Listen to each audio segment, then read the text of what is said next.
What's up, YouTube? It's your main man, AB the Hero, back again with another video. And in today's video, we're gonna be watching the clip from this Dr. David Abbasi, and he's gonna talk about the LaMelo Ball injury, go in depth on it, give some predictions on whether or not this is a type of injury that you bounce back from, like we hope LaMelo will bounce back from.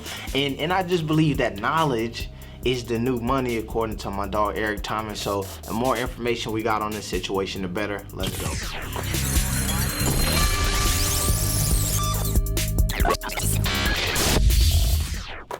Okay, so obviously right now with the Hornets playing great basketball.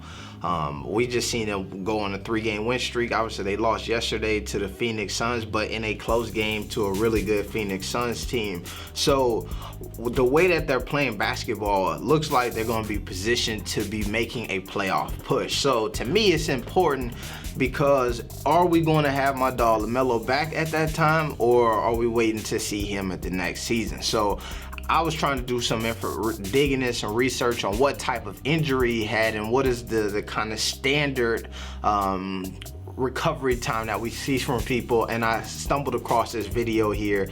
I have not even watched it, so I'm believing in my dog Dr. David Abbasi, MD, and that he gonna give us the breakdown. I did see like the first couple seconds, and it seemed like my dog know what he's talking about, because from what I've seen and what I know, he's spot on right here. So let's get into it. Appreciate y'all subbing to the channel, hitting that notification bell, liking this video is always appreciated.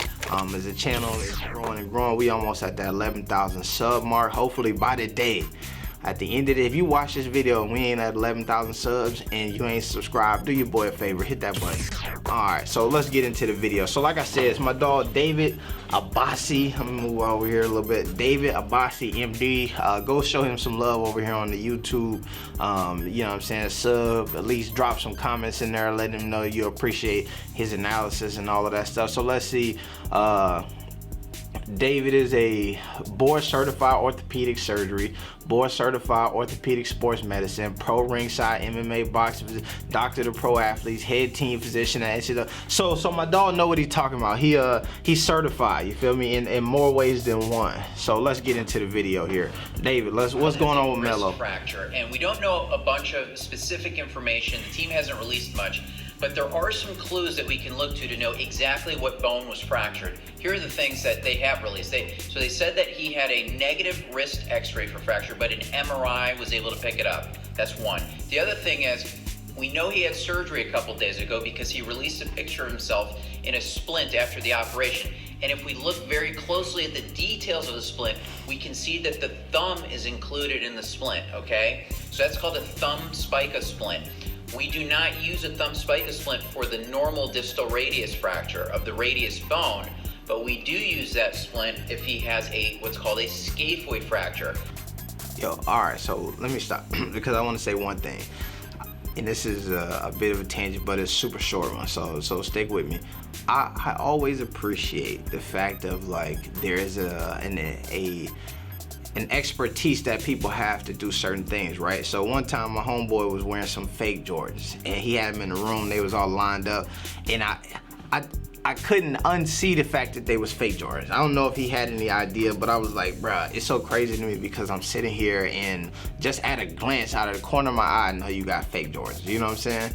And it's so interesting because then I walk upstairs and two of my guys who I was hanging with, this is a long time ago, they was all in college, but they worked at McDonald's, this dude and his girlfriend, and they in there having this intricate conversation about double cheeseburgers and Big Macs and the machines and all of this, and I'm like, yo, y'all talking about this as if like it's rocket science, you know what I'm saying? And I don't mean to diminish that. I'm saying that, like, the level of knowledge and intricate detail of which they know about the processes and procedures that go into McDonald's, to me, was on the same level as my man talking about, I can tell based on they didn't include the thumb in the cast. So I say that to say that, like, we all have the ability to become experts in most things, right? But it's just how much time you imply. So my homeboy and his girl spending 40 hours a week in McDonald's and have become experts, right? However, they probably had the capability to spend 40 weeks doing this and could look at that cast and do all of that stuff. There's just a different amount of discipline. All right, let's go. The scaphoid is the most commonly injured carpal bone in the transition between the wrist and the hand, and it's injured exactly the way that he fell on an outstretched hand, or we call a foosh injury, a fall on an outstretched hand. And the scaphoid is the most commonly one. Those scaphoid Sound like he made that up, but that's what I'm saying. It's so crazy. fractures can be a real problem if they don't go to surgery, and here's why.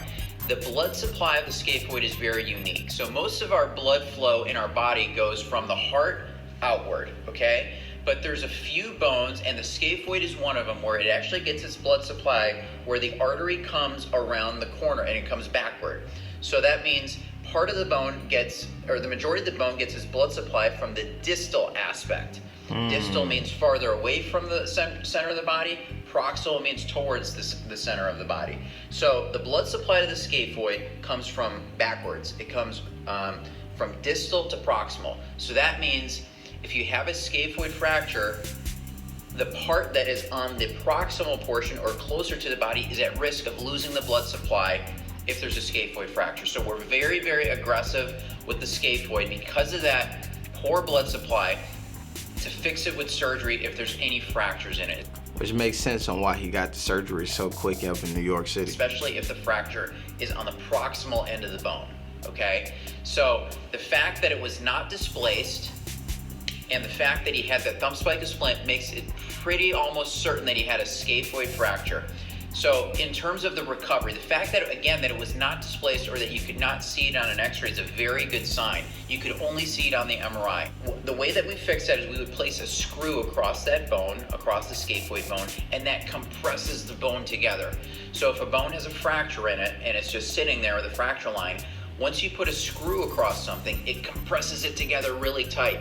And that helps allow the blood supply to recirculate back into the fractured part and not have any separation where you could lose that blood supply.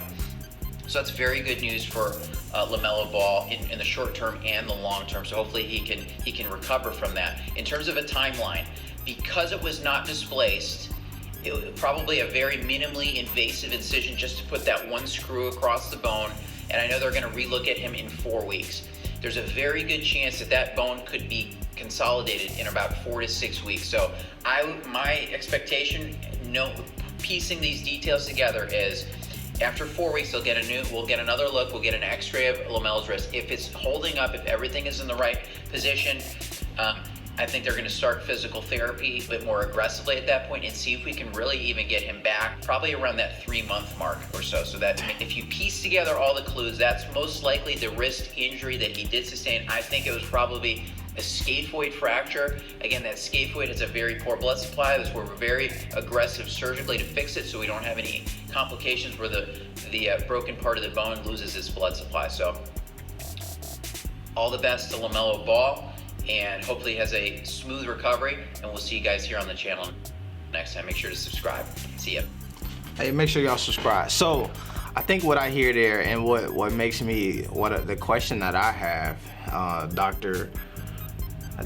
dang bro, I swear I'm so bad at names sometimes, David Abasi, is, damn, did they just leave that screw in there? You know what I'm saying? So is this one of those procedures where you put that screw in there to get that compression, and then all of a sudden you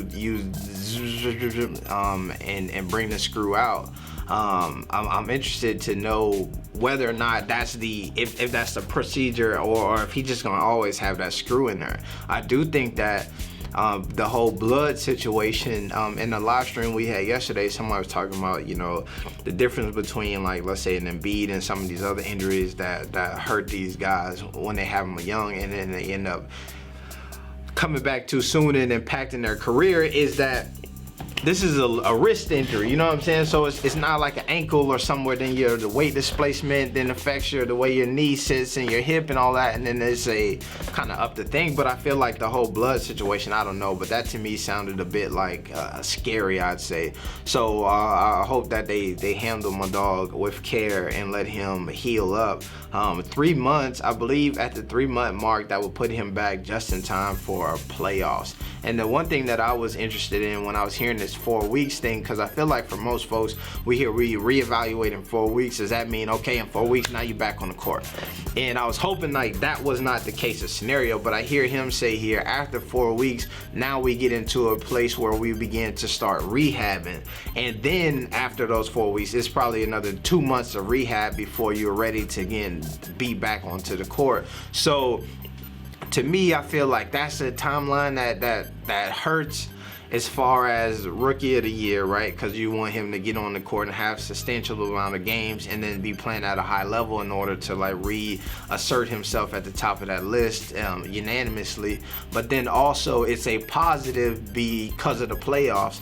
However, if it's a super tight playoff race and you're inserting a guy like LaMelo who impacts the team in such a great way, I feel like I also wish that we had a couple more games before the season to really get him, you know what I mean, adjusted. So to me, I don't know, man, maybe that play-in game and not playing at that level of intensity could be a solid for this Hornets team, just as far as getting that rhythm back, adding LaMelo back into the lineup. But man, once again, shout out to my dog Dave Abbasi for letting me react to this video and all of that jazz. But we finna get up out of here. Go over there and show my dogs some love. It's your main man, ABD Hero. We out. Peace. No, not peace. +1, triple B's. We out.